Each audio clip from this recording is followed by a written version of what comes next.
I don't buy it for a second, Ed, I'll be honest with you. I really think that there's so much misinformation. We've never really seen anything like it. I mean, I've been covering wars now for 35 years, and I have never seen people with their nails done in the Ukrainian flag, right?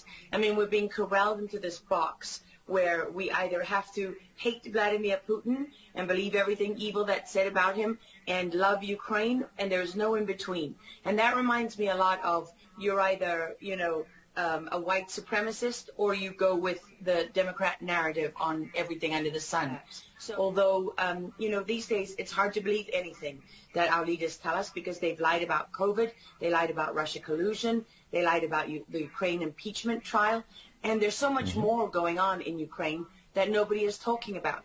You see such dishonesty when it comes to the history of Ukraine. You see dishonesty when it comes to the Azov battalion, which is funded by the U.S. and NATO. I mean, you can find pictures of them online holding up the NATO flag and the swastika at the same time. Their own emblem contains the black sun of the occult, which was a Nazi SS emblem.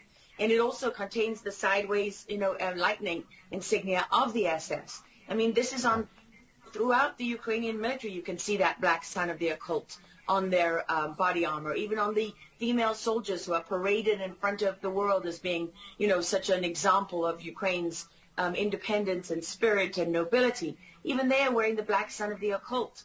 And, you know, the White House wants you to believe, well, this doesn't matter, it's just a small number of troops. It's not true. The Azov battalion has been murdering its way through eastern Ukraine. Yeah. We don't want to admit this. This was why Crimea voted for independence. This is why Crimea wanted to be with Russia. Because we in the media, in the Western media and in the West, won't acknowledge the reality of what's gone on. Western Ukraine backed the Nazis. It was a headquarters for the Nazi SS. The CIA under Alan Dulles actually gave immunity from prosecution to the Nazis of Ukraine from the Nuremberg trials. So there's a long history of the United States and our intelligence agencies funding and arming Nazis in Ukraine. These are not like new neo-Nazi groups that sprung up. These are the actual Nazis from the Second World War, who, if you go back to the Nuremberg trials, said that they were planning for a 1,000-year Reich. And so you have to really wonder as you look at this, when you know that the CIA sponsored the color revolution in Ukraine in 2013 and 14, that they selected Ukraine's leaders, go to Victoria Nuland's leaked phone conversation where she and the U.S. ambassador are deciding who can lead Ukraine.